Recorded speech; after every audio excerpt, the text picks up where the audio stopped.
नमस्कार, मी डॉक्टर रमाकांत पाटील, बालरोग तज्ञ, गेली 36 वर्ष आणि नेल्सन मेमोरियल चिल्ड्रन हॉस्पिटलचे फाउंडर डायरेक्टर. आज मला तुम्हाला सांगायचं आहे की वो हेल्दी दिसणारं बाळ म्हणजे काय.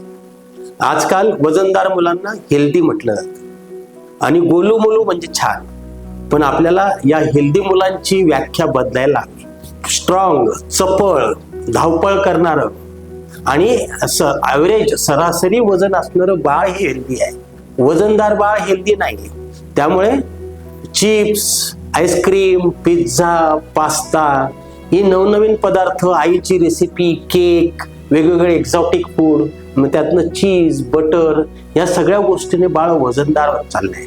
आणि मग आपल्या देशात आता इन्फेक्शियस डिसीजेस नाही, पण नॉन कम्युनिकेबल डिसीजेस म्हणजे वजनदार, डायबिटीस, ब्लड प्रेशर याचं एपिडेमिक म्हणजे मोठी लाट येत चाललेली आहे.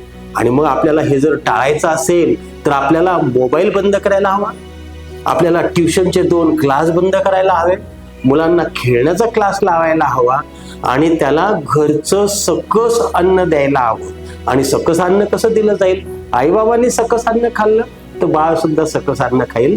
आणि त्याला पर्याय द्यायला नको. Biscuit, bread, chips. मुलांना स्ट्रॉंग बनवूया आणि आपल्या व्याख्येतल्या हेल्दी नाही, खरोखरच हेल्दी बनवूया.